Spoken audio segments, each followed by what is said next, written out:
저희가 이번 주와 다음 주 기획 특집으로 준비를 했습니다. 2013 당신의 포트폴리오 업종별로 베스트 애널리스트와 함께 동향을 좀 점검을 해보는 시간인데요. 먼저 시청자 여러분들과 시장에서는 오늘 유틸리티 업종에 대해서 어떻게 보고 있는지 정리부터 해보겠습니다. 김효진 캐스터 전해주시죠. 네, 2013 당신의 포트폴리오 김효진입니다. 시청자의 포트폴리오에 담을 수 있는 유망 업종과 종목 살펴보는 시간인데요. 오늘 자세히 볼 업종은 바로 유틸리티 업종입니다. 시청자분들은 유틸리티 업종에서 어떤 종목 관심 있게 보고 있을까요? 시청자 설문조사 실시해봤습니다. 네, 시청자가 뽑은 유망주, 유틸리티 업종에서는 한국가스공사가 60%로 우세한 의견 주셨습니다. SK가스는 15%, 한국전력은 12%, 지역난방공사는 10%, LS는 3% 차지했는데요. 전반적으로 공사에 의견 주셨습니다. 네, 이렇게 시청자 의견도 들어봤는데 증권사 의견도 안 들어볼 수 없겠죠? 증권사에서 생각하는 유틸리티 업종 탑픽들을 점검해봤습니다. 네, 탑픽으로 가장 많이 거론된 종목 시청자와 의견 같이 했는데요. 한국가스공사입니다. 4개 증권사에서 의견 주셨고요. 모잠비크 가스전 발견으로 단기 모멘텀을, 미수금이 감소하는 중기 모멘텀, 셰일가스 혁명에 따른 장기 모멘텀까지 갖췄죠. 대부분의 증권사들의 탑픽 종목으로 선정됐습니다. 네, 이어서 많이 나온 종목은 바로 한국전력입니다. 최근 적자의 늪에서 탈출하면서 환율 강세 추세에 따른 연료비 부담도 줄었는데요. 정부의 정책뿐만 아니라 2018년까지 확대되는 기저 발전 설비를 감안했을 때 구조적 변화 시점에 진입했다는 의견입니다. 네, 기타 의견으로 지역난방공사, 전력 수요 증가로 인해 수익성 개선될 것이란 의견이 있었고요. 신재생 에너지와 스마트 그리드 관련해서는 LS, 셰일가스 수혜가 예상되는 SK가스 등이 꼽혔습니다. 네, 이렇게 시청자와 증권사별 의견들 살펴봤는데요. 2013년 핵심 이슈도 한번 점검해봤습니다. 함께 살펴보시죠. 네, 2013년 유틸리티 업종 핵심 이슈, 가장 많이 나온 이슈는 바로 셰일가스였습니다. LNG와 LPG 가격 낮출 것으로 보이는 에너지 혁명으로 가장 많은 조명을 받았고요. 두 번째 이슈는 바로 전력 부족 사태입니다. 지난 여름과 지금 겨울까지도 원전의 안정성 문제와 함께 전반적으로 전력 부족 문제 이슈가 됐었죠. 내년에도 관련 이슈는 계속적으로 대두될 것으로 보입니다. 네, 그리고 마지막 이슈 보시면요. 온실가스 감축과 전력 수요 관리 등 에너지 관련 정책 이슈가 대두되고 있는데요. 공공요금 정책에도 구조적 변화가 예상되고 정부의 스탠스 변화 예상되면서 주목받고 있습니다.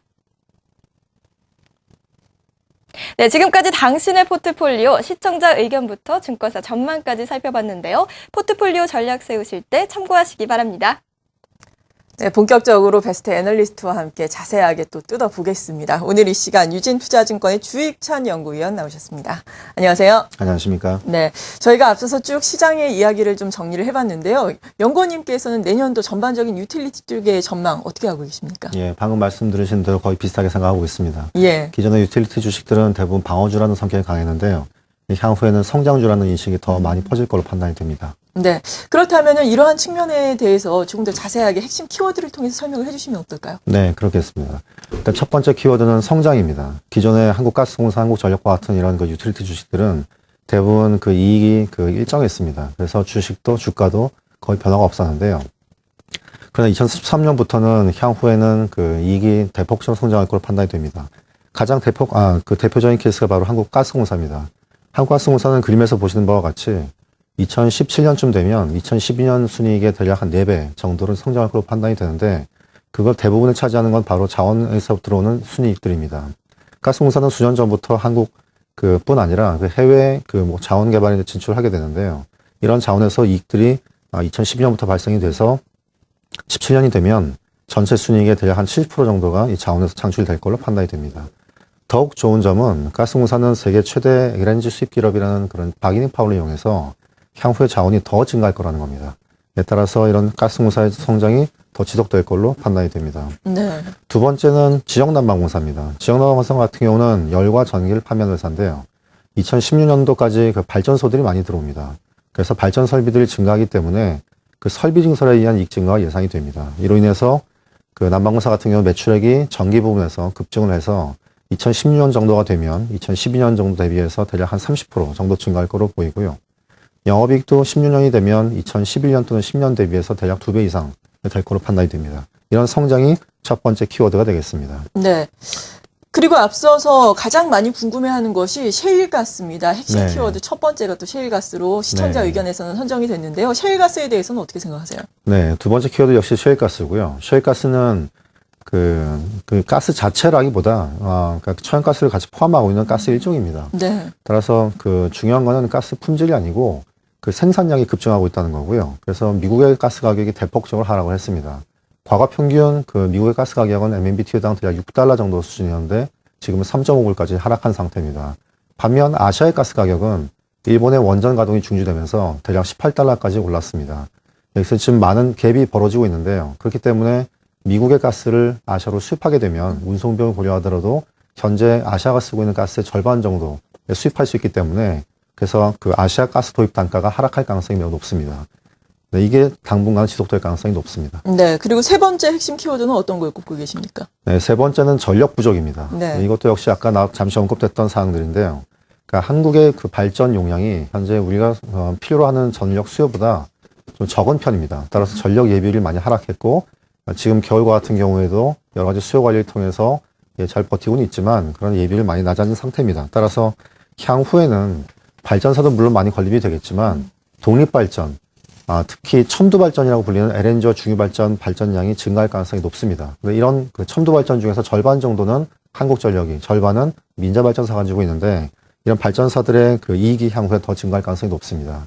이와 관련된 종목들이 바로 지역난방공사하고 삼천리입니다. 네. 그리고 앞서서 셰일가스에 대해서 짚어주시면서 이렇게 셰일가스가 각광을 받으면서 LPG라든지 LNG 가격이 하락할 것이다라고 말씀해 주셨는데요. 이것이 국내 에너지 산업에는 어떤 영향을 미치게 되는 건가요? 네. 그 셰일가스 안에는 70% 정도가 우리 LNG에 사용되는 메탄가스로 구성이 되어 있고요. 예. 나머지 30% 정도의 절반 정도가 프로판하고 부탄이라는 LPG로 구성이 되어 있습니다. 따라서 셰일가스 생산이 그 메탄, 특히 LNG 가격만 영향을 미치는 게 아니라 LPG 가격에도 영향을 미칩니다. 북미에서 LPG 가격은 현재 아시아 가격의 대략 한 40% 수준에서 형성이 되어 있습니다. 따라서 운송비를 고려하더라도 LNG와 마찬가지로 LPG도 역시 더 싸게 지금 우리가 수입하는 가격보다 더 저렴하게 그 수입 가능합니다.